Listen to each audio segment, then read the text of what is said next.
Yeah. Well, thanks for being here today, Monika. Thank you. This is Monika Nielsen and Your Style Rehabist, right? Correct. Yeah. And she is a style and closet coach. Is that a good description? Absolutely. Cool. And then I would say, just by reading it, it's like she helps women show up in the world confident and feeling good about their clothes. Yes. Is that a good summary? It scratches the surface. It scratches the surface. Yes, I would agree with that. But if you had to sum it up in one sentence, that's a tough one. Elevator pitch. I have spent 3 years trying to, because I don't want to say closet therapist. Okay. But that really is what it is. Okay. But why do you not want to say that? Well, because then you're like therapy. You don't want to. Oh wait, are we going to sit in my closet? I know you don't want to open yourself to that, but we literally do. I bring coffee, and you sit on the floor, and we just. I say we cut it open and we just let all the gunk out, and we just start sorting out why you're doing what you're doing, why you're keeping what you're keeping, what you're ready to let go of. So that's the first step, pretty much. When you get to the house, is you just go sit in the closet. Yes. I like that. Yes. That would be fun. It is That fun. is therapy. That does sound like therapy to me. You know what I love about closets? Tell me. The acoustics. Oh, yes. It's just quiet. There's no echo. It's just the clothes absorb it, and it's just like it's really quiet in a closet. As a mom with young kids, I've hidden my closet a few times, so I know that to be true. Yes. That's good. So, can you elaborate on what you do a little bit more? Just tell people kind of a little bit more about your services, what you provide. Right. Well, when we first get started, you have a workbook that you have 15 pages that you go through before we ever meet. Wow. So it's a little bit of homework. I have learned over the years, over many, many years, and have experienced it, which is how all good stories start, with a big crisis, right? Mm-hmm. You have a crisis, and then that's how change happens. You are standing in your closet, which is the most vulnerable spot in your whole house because you're naked every day getting ready. And you are looking at things for a life you don't have anymore and a body you're not happy with. So where does that put you, at 7 a.m. every morning? If you have a lot going on in your life, it probably seems daunting to even get started. Oh, 1,000%. Because we have overwhelming. We have to pull apart the memories. We have to pull apart the coulds or the shoulds. Or the problem that we have is that when we look at a pair of jeans that don't fit, we very rarely say, oh, these jeans don't fit. I should buy a new pair. It's not really what happens. We start looking in, why can't I lose that last 10 pounds? Why can't I? It's always this, why can't I? So we turn it on ourselves real quickly. I'm going to keep that for when I do, because I know I'm going to. Motivator. Yeah. I'm going to look at it every day and be motivated. It's not what happens. Right. It gets buried in the back of the closet. It gets buried in the back, so it creates visual clutter. Or you do keep it there every day, and then you're just killing yourself because we're humans and we don't always make the greatest choices every day. So when we can't fit in those jeans, we say, oh, why did I go to happy hour last night? Why didn't I go to the gym? And it's all this, we're just beating ourselves up. Yeah. Every day. It's a very negative space. 1,000%. Yeah. So God help you if you're trying to get ready in the morning and your kids are yelling up the hall, Mom, we're out of bread. Or your husband's like, wait, don't forget, you've got pickup to, whatever it is that's coming at you from your family or your dog is whatever it is. And then, so that's clutter in your head. And then you're looking at everything and you're like, forget it. It's one more thing in your life that can be overwhelming, right? Yes. And instead, so your goal, would you say that your goal is to turn that negative space into a positive space? 1,000%. Okay. We will pull every single item out of your closet and make decisions based on some of the homework that you've done. So it's who you are, how you need to show up in the world, and whether or not your clothing reflects that. Okay. Does this shirt give me what I need to do what I need to do? If it doesn't, then we make decisions on it. Is this a memory? Is this a college sweatshirt? Is this that, What do you do with those memories that maybe don't fit anymore? It hurts my heart that so many women have been bulldozed by this simplicity movement and they've just chucked it all. They're just like, oh, you haven't worn it in 6 months. You get your list off the internet. Haven't worn it in 6 months. Well, I guess I need to get it out of here because it's going to create space and I'm going to find joy. But the problem is they're memories for a reason. Yeah. So let's honor those. So I fold them up really pretty and we put them way up high on the top shelf. Okay. So that you can treat it like a piece of art. So you can walk in and say, I remember that 1992 Duran Duran concert. That was so much fun. It's no different. So, but it has to get out of the space that you're trying to get ready. Okay. Nice. All right. And so tell us, who's like your ideal client? What do your clients look like? What's the demographic there? Is it pretty broad? Is it pretty It's narrow? so broad, and Okay. that's what I love. I've had younger clients, 24, 25, 26, just getting into the workforce, Okay. trying to figure out how they can command authority, right? Because they know what they're doing. They just need to show to everybody else they know what they're doing. And Yeah. clothes is the easiest way to do that. You Yeah. can command authority very quickly, visually, because you are judged Your the first clothes 10 are seconds. communicating something, right? Whether you want them to or not. Yes. So you get to curate, you kind of help them curate what that message is. Absolutely. 1,000%. You've nailed it. Yeah. Okay. Yeah. Give me an example of, you have a client that you could think of who was communicating something that they didn't want to communicate, and what were they wearing? And you know what I mean? Like, how did you help them shift? It's more the way you feel in clothing. Okay. So I stay away from these lists of you need a power suit, or you need some people don't like suits. Yeah. So when you put something on that's not really you, that's what you're communicating, an uncomfortableness. Okay. You know, you're kind of pulling at the shoulders or the sleeves or whatever it is. So that's what you're projecting. Okay. Is that you're not 100% confident. So if you're putting on something that is authentically you, Yeah. right? And we look at color and pattern and style and shape and your body architecture, and we figure out what's going to make you look in the mirror and go, oh, I feel so good. Yeah. Instead of, ooh, what's wrong with that? You know, Yeah. it's very immediate. I tell my clients all the time, your face doesn't lie. So when you look at yourself in the mirror and you get all Okay. scrunchy, take it off. Hey, you know, it's interesting. I was just thinking about, so you kind of take the closet space and turn it from a negative to a positive, but there's also a space in our heads that takes up when we're wearing something that we're not confident in, right? And it's a negative space that you take out into the world. So part of your job is also turning that space that we are subconsciously thinking about or consciously thinking about what we're wearing and what we're projecting in the world with our clothes, turn that from a negative into a positive. So it's being, unconfident to confident, right? Yes. Yeah. That's really cool. Yeah. I have not, when I started looking at your business, I didn't think about it like that. Yes. And realize like how important that is when you're stepping, especially in transition periods in your life, I feel like, right? So not to use my wife as an example all the time. I talk about her a lot, but she's a professor, and she's kind of in the last year moved into a new place in her career, and she's managing a lot of people, and she got a big research grant, and she's like going to the office. She used to work from home most days, Right. and just sit in her room, you know what I mean, at her little desk and write papers and grants. And Right. now she's managing a team of people, and she got, $20 million grant, and it's like big girl job. And she went out and she bought a lot of clothes. And my first instinct was like, wow, that was, you spent a lot of money. But I'm like, now I see her go to work and feel confident, and the difference that makes in her life and her career, and just like how she feels about herself stepping into those spaces. And so, but she could probably use help getting rid of some of the old stuff. Purging is a constant. Yeah. I have a lot of clients that You say, call it "Oh, it's you so call it good." purging. Purging. Is that an intentional word? It is. Okay. It is, because you're letting it go. You got to let it go. There's some of these things, the size challenge that we have, and the life. I've had clients that have beautiful spaces, organized, light to dark, folded beautifully, and they hate getting ready. And they don't realize until they work through maybe the time audit part in my workbook. They say, I keep buying for a life I don't have. Yeah. I have this life. I've got 3 little kids under 8, but I keep buying clothes to go out to lunch with my girlfriends. Oh, yeah. Because that's so much more fun. Right. But I can't get ready every day Yeah.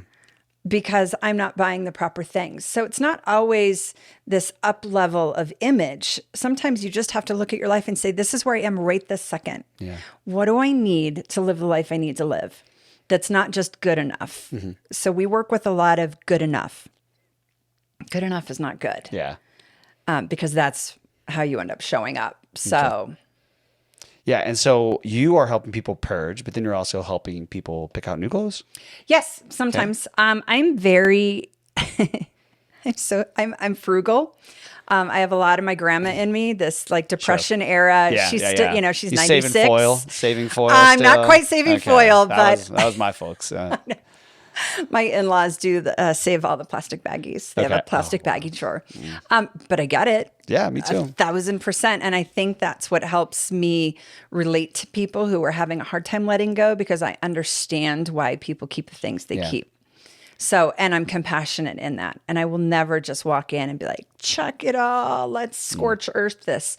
You know, we're going through each piece individually. So when it comes to shopping, by the end of your workbook, you've got this list of holes that are in your wardrobe. Okay. Say, for instance, I hold up this sweater and I say, well, are you wearing this? And you're like, no, not really. What's stopping you? So we kind of ask a few questions and you think, you know what? I just needed a navy blue tank top. But every time I put it on, I realize I never bought the navy blue tank top. So I put it back up and it goes back on my shelf. Okay. I'm like, let's write it down. Gotcha. Navy blue tank top. You know, let's fill the holes in our closet intentionally. A, it's going to save you money. B, it's going to save our resources and what is happening in fast fashion and the way that people are just in this discard mentality. I don't subscribe to that at all. So let's fill it intentionally so that you can have the wardrobe that you need to do what you need to do. Percentage of clothes you're trying to get rid of? Is it different for each client? Some clients I walk out with a small handful. Okay. Sometimes it's just reimagining your space. Okay. Sometimes it's really taking a look at what you have. I had a realtor client who called me and said, I can't take it anymore. She's like, I need a whole new wardrobe. Nothing fits. So when you get in there though and start looking, she probably needed 4 or 5 things. Okay. That's This it. is what happens, Matthew, is that the more you go in and you say, no, no, no, no, no, no, no, then your whole vision is clouded. You're like, forget it. Nothing works. Let's pull out those things that don't fit you right now for your life or your body. And now you're left with choices. Yeah. Now everything you see can fit for what you need to do and the body that you have. So a lot of times, once you start clearing out a lot of this no, no, no, and sometimes it's good things like, oh, this is the stained shirt that I use to garden in. Well, it shouldn't be with your getting ready shirts. There's your grubby clothes pile over here. Let's put it in a drawer. I got that. So, yeah, because then you put it on and you say, oh, and then you take it Every back time I off. see it, I'm like, I need to get rid of this. It's disgusting. I'm like, well, that's what I paint in. That's what you paint in. You got to have some clothes to get out in the yard, work in the garden. Of course. Do some yard work. And My get husband sweaty. always wears his nicest jeans to work on his car. I'm like, what are you doing? Why does he do that? He's just not thinking. He's Okay. very task oriented. Sounds like he needs some help organizing his closet. Maybe. He does. I try to tell him, just go upstairs and change. Put those grubby cargo shorts from 15 years ago Oh, on. there you go. Cargo shorts. No, they're coming back, I think. They're going to true. come back. All right. So I want to take a step back and go back to just talk a little bit more about the nuts and bolts of your business. You started your business kind of right in the beginning of the pandemic. Yes. Is that intentional? Walk me through what inspired you to do that and kind of the Yes. events that led up to that. I have done what I do most of my life with people. Okay. But as far as kind of big girl business, you know, register with the government, pay Gotcha. your Yeah. taxes. Become official. Exactly, the official. And it really came from a couple of points. We've homeschooled for 22 years. Wow. So we're on How our many last kids do you kiddo. have? We've got 3 kids. Okay. And how old are they? 26, 19, and 11. Okay. So we're on our last one. Okay. So I felt You homeschooled them all the way through? the oldest went to school as a junior in high school. He You went kind of to leave that choice up to them? Yep. Okay, cool. Well, once we get him through junior high, yeah. Yeah. I'm not sending my kids to junior high or middle school, I guess they call it now. Yeah. And then the middle one went as a freshman. Okay. And we're not real sure every year we sort of Fill it reevaluate. out. Yeah. So I've spent the last 20 years, home investing in my children. And I did a lot of nonprofit work and things like that, but really looking down the road a little bit saying, oh, my job is almost done. Yeah. Right? Yeah. This is First career is over. Is coming to an end. Yeah. So what do I want to do? And so it seemed like the right time. I met my Did the now pandemic affect that decision at all? no. Okay. You were it was just working timing. towards that already before Yep. that all happened. Okay. Cool. And funny enough, that year, I traveled more.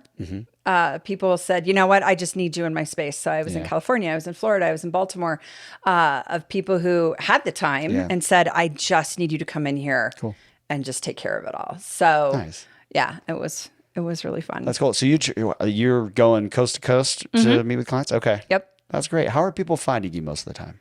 Most of the time on social media is about 30%. Okay. And it's mostly referrals. Okay. A lot and of it's word of mouth. A lot of word of mouth. It's a super vulnerable space. That's the best way to run a business, in my opinion. Absolutely. Because you get a good client and then they have good, cool friends and they refer you and you get to work with their cool friends. And then that just Right. kind of builds on itself. So For sure. I've been filming weddings since 2012 and we still film a few weddings and it's all word of mouth. You know what I mean? Never market it. And it's all, you just get really cool people that way. Right.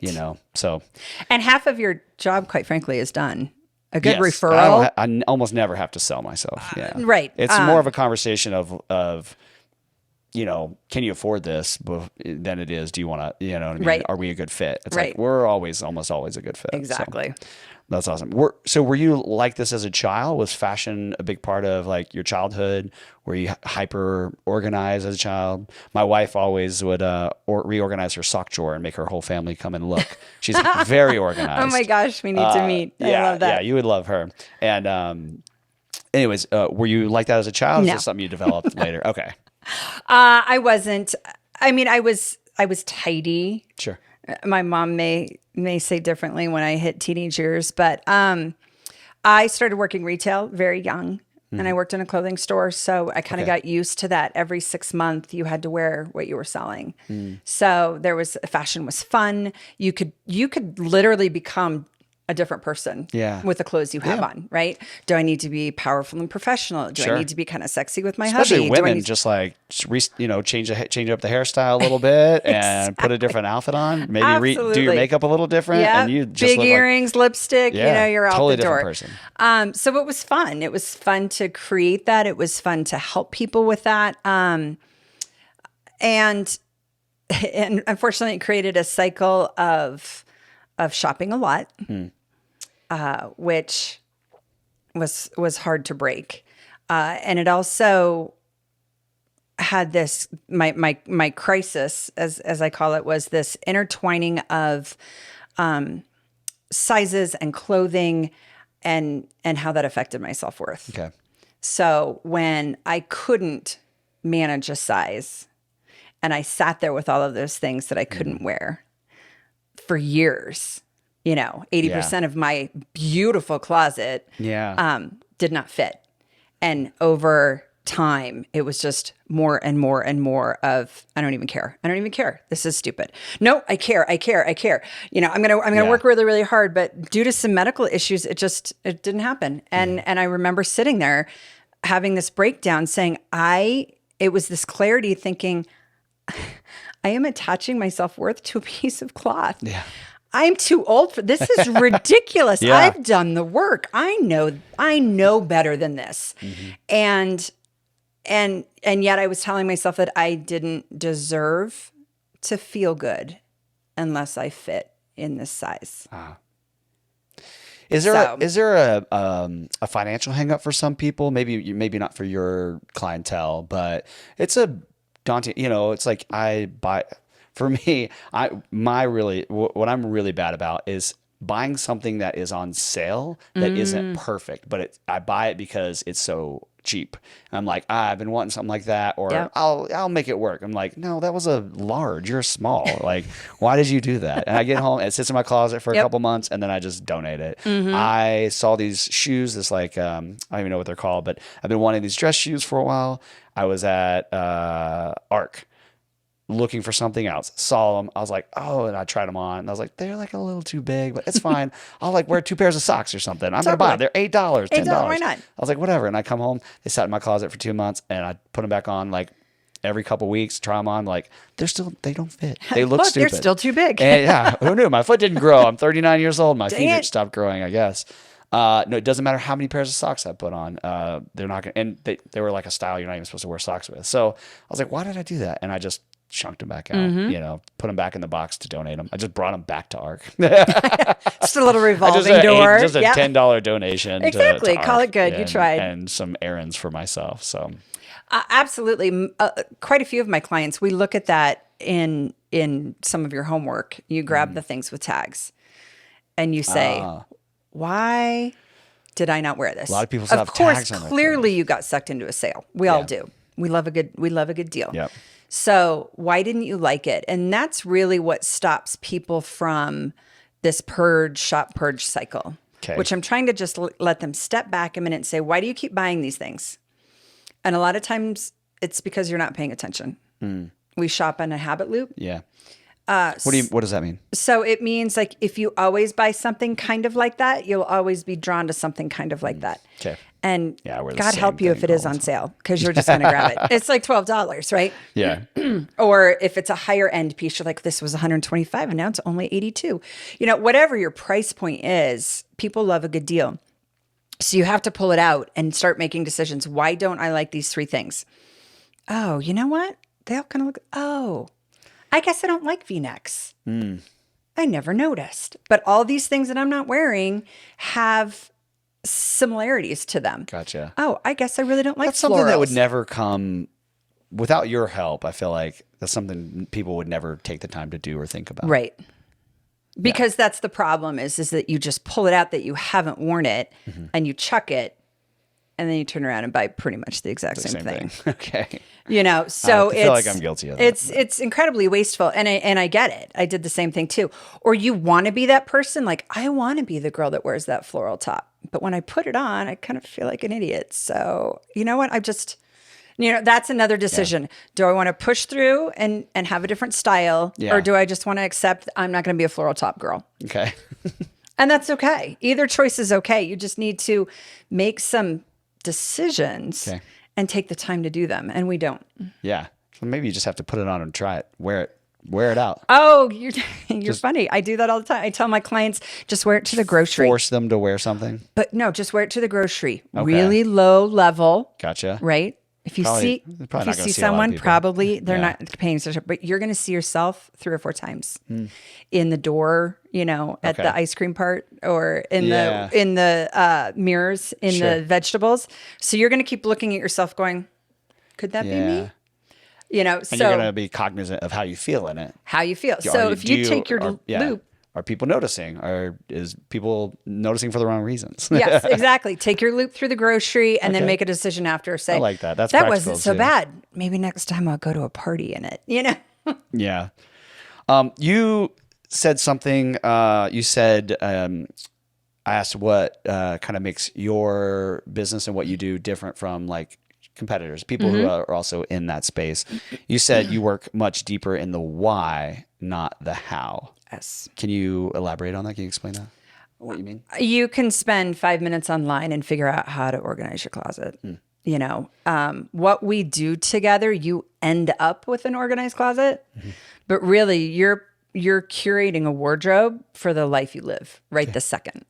So you had mentioned a few minutes ago about the price, if that's a barrier to people, this price of, well, I can't go out and buy a whole new wardrobe. Yeah. I would never ask you to do that. I'm not your boss. I'm not your mom. You can spend as much as you'd like, but I would always say, what are the 2 or 3 pieces that we can get right now to tide you over? If you have a next goal, keep all this stuff. Just get it out of your space. Gotcha. It needs to be out of your closet. Okay. So people can keep it. They just need to get it out of their space. You just need to get it out where you can, under the bed, down the hall, in the crawl space. Okay. Some of my clients don't have any other rooms, so we put it all the way to the left or all the way to the right. Okay. You have to be able to go in and see a good 6-foot section of everything you can wear right now that makes you feel good. So we're only buying a few pieces. So as we're looking at putting together this wardrobe, I will organize based on how you live, and how complicated you want to be. I mean, I can make things very complicated, but if you're not going to fold it that way or hang it that way, then I'm not going to do it because that's silly. Yeah. Then it's just causing more frustration. So how do you live your life? One of my clients said, I hate pants with 2 clips. I'm like, all right, fair enough. Let's fold them. Exactly. But she didn't have room to fold in her closet. So we bought these little 1-clip hangers. Okay.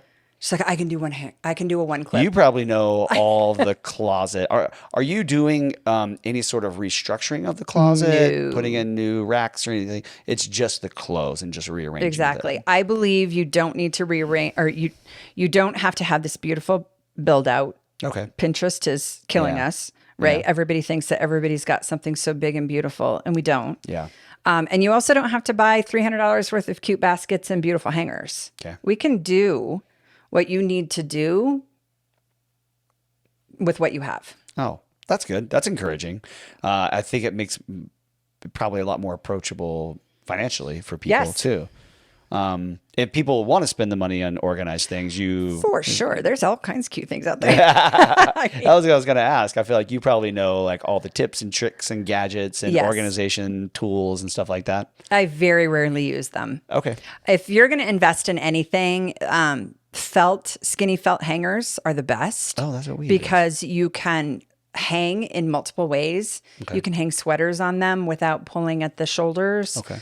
Your things won't fall off as you're flipping through. And it does visually look really pretty. Sure. So there is something to that. Yeah, that's exactly what we have. Yeah. My wife must have read that. Maybe There you go. on Check. your website somewhere. That's good. You talked a little bit about like the simplicity movement. Is that kind of like minimalism movement? Do you kind of lump those in the same category? I would say so. Okay. And there's nothing wrong with it if that's truly how you want to live. Yeah. But I think people are craving peace. Yeah. And so if someone tells them you will have peace by doing this, they will. They'll try it. But there's nuance to that. And there's so much, the clothing that we wear, this sounds a little woo-woo, I'm going there, but the clothing that we wear absorbs the energy that we have. Okay. Right? So that's why that college sweatshirt means so much. That's why, that leather bomber jacket that your sister gave you in high school means so much because of the memories that are attached to that. So I think people discount that. And I've had so many clients that are so sad that they've just chucked it all. Yeah. I kind of call myself a minimalist. I like minimalism a lot. We got really into it, probably 7 years ago. And, now that we have 3 little kids, it's much harder to do, but, what I liked about it was the intentionality of it. Yes. Right. So we definitely got rid of a lot of things that didn't fit our lifestyle, and we were able to get rid of stuff, that no longer, brought us joy or had purpose. And we kind of follow the 2020 rule. Have you heard the 2020 rule? It's like, if you can buy it for $20, or get it within 20 minutes of a drive, then if you're just saving it for just in case, if it's just in case, then just get rid of it because it's just taking up space and you can replace that. And that's a very privileged position to be in, For right? sure. To be able to go, I can throw this away because it's just $20. But also it's it just helps you get rid of those things that you're hanging on to. I might use this one day. Right. I might wear this. I might wear this one day. Right. I want to hang on to this. I might need this article of clothing for one day. And it's well, you've had it for 4 years. You know what I mean? And so it's in that just in Wear case it or it hasn't happened yet. Right. So I feel like there is a lot of overlap in what you're doing with minimalism. It's just the Venn diagram of that, I feel like, is intentionality. Yes. Yeah. And just being intentional and thoughtful about what you're bringing into your closet, what you're communicating, with the rest of the world by what you're wearing. So exactly. You've absolutely nailed it. And I think one thing that pulls out a little bit more is a lot of my clients who have done that. They're like, okay, I'm only, going to have 52 things in my capsule wardrobe. Oh, the capsule wardrobe. Right. I do want to talk about that. Which is great if that's your jam. Can you explain for people who don't know what a capsule wardrobe is? Can you elaborate on that?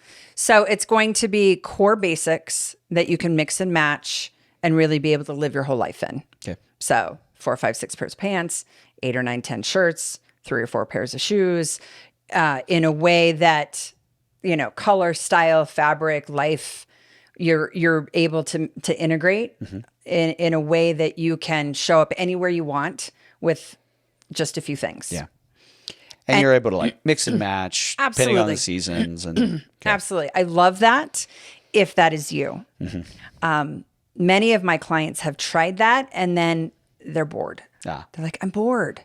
I want something new. I want something pretty. So then they turn around and start buying things that don't integrate. So now you're almost creating a little bit bigger of a mess. So again, it's that intentionality of what can you bring in? If you love the idea of having 100-piece capsule wardrobe, Yeah. then let's just make sure it integrates and make sure that you wear it.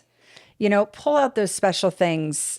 Wear pearls with your plaid shirt and jeans, and like really own a style. Like be the person that mixes and matches and is creative and is joyful in that.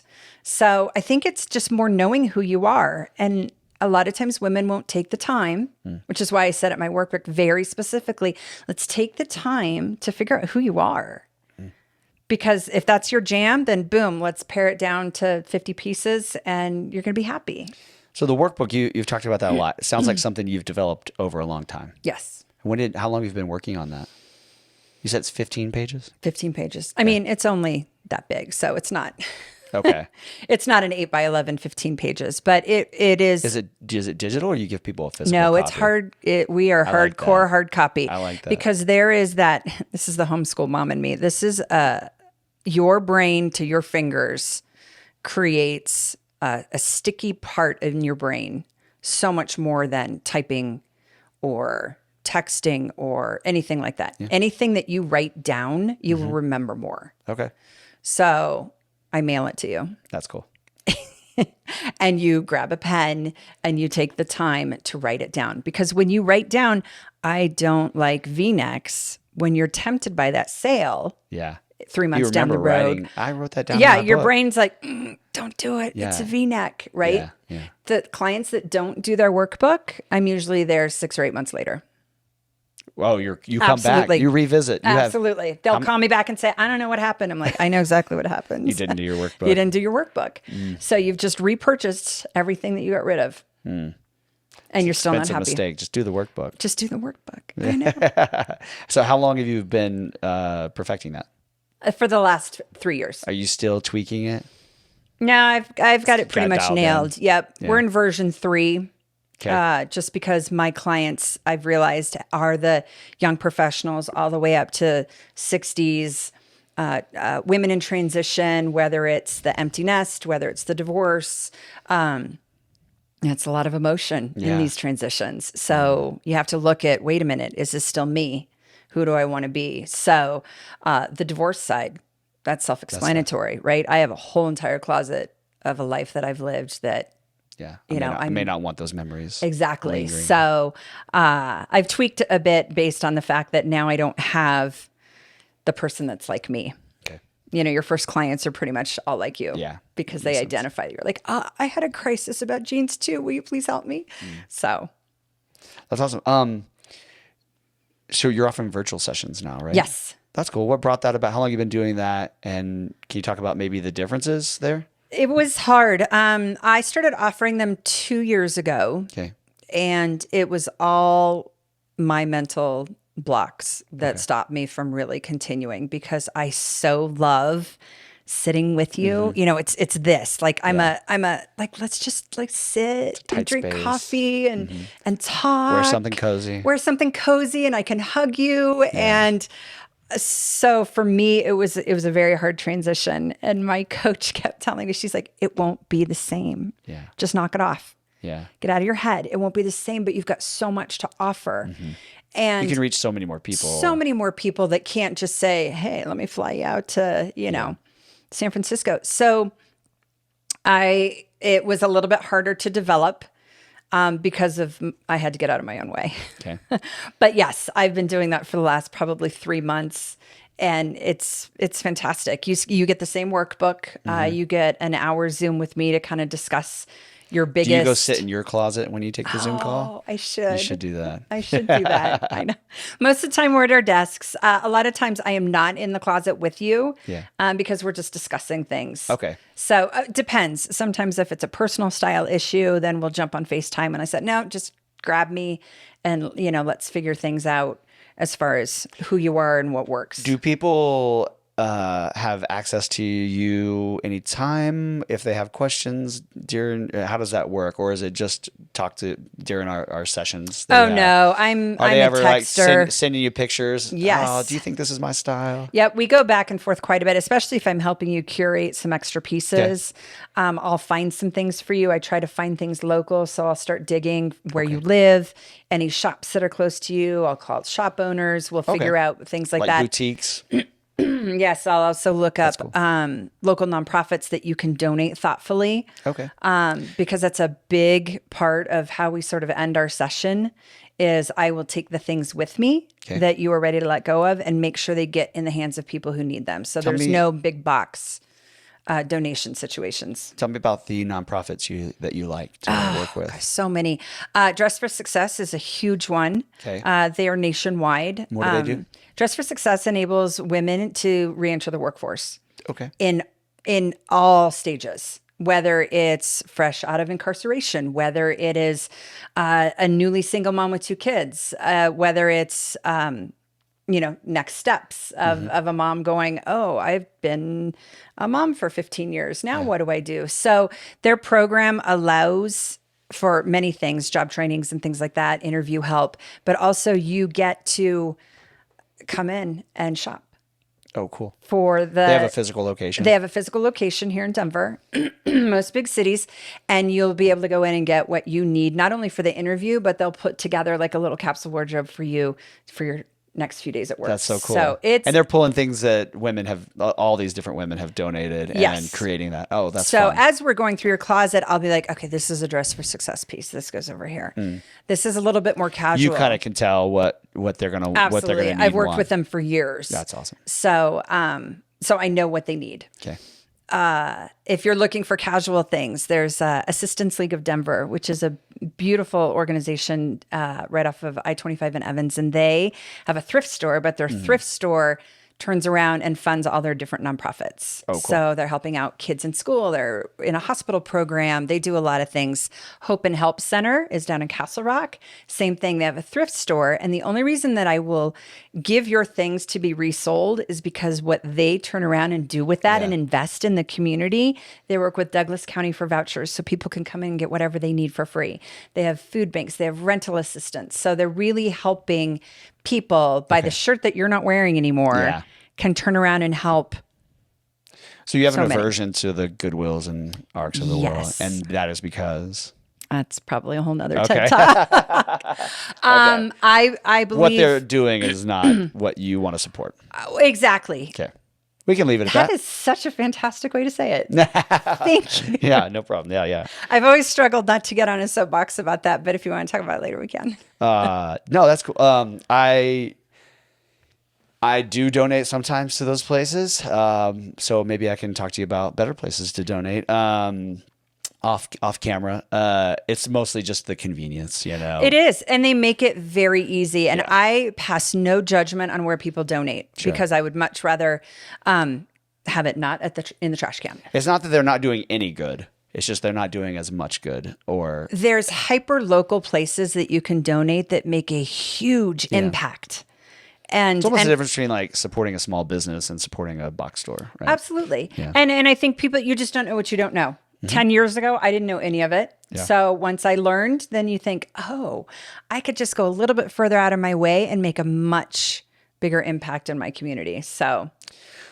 All right. So what are your future plans? Is there a direction that you're moving? Are you changing anything? Are you trying to grow? Are you really happy with where you're at? Are you taking new clients? Tell me about the next year or two for you. I love where I am. Okay. It's an interesting thing in entrepreneurship, right? You always get these messages of bigger, get a team, do a thing, and I love doing what I'm doing. It's a perfect balance of me still being able to be home and invest in my kiddo with his education. It's being able to help women in my community. I'm always taking new clients, but I'm not looking to, franchise or, work my brains out or it's very personal to me. I don't know, things could change in 5 years, but I can't imagine. You can change in 5 months. That's true. Very true. I can't imagine taking people on because most people in my industry don't think like me. They get in, they get out, they organize it, and then you're left doing the same thing over and over because you haven't dug into the why. That's why I dig so much into the why.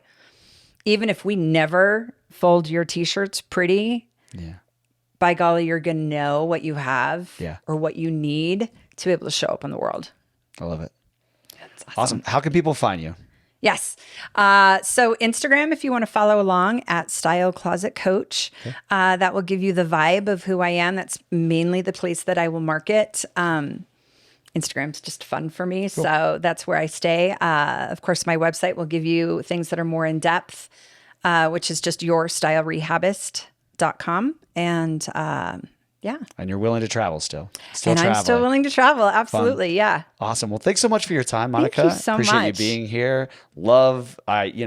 It's something that I hadn't really thought about, but after discovering you, meeting you, learning about your business a little bit before this conversation, I really understand the need and what you're doing. I think it's awesome. Thank you. I need to find a male version of you. Well, I will do. You do some men? I do. Absolutely. Okay. It's right, funny. it's I've actually done couples at the same time. That would be good. It's a big one. You guys have shoes and t-shirts. You seem to accumulate. Yeah. It's hard to get rid of shoes. True. Yeah, that's true. So all right, you're not off the hook. Right. No, we don't need to talk about me. Exactly. All right. Well, thanks again for your time. Thank you for having me. Cool. All right. That's it.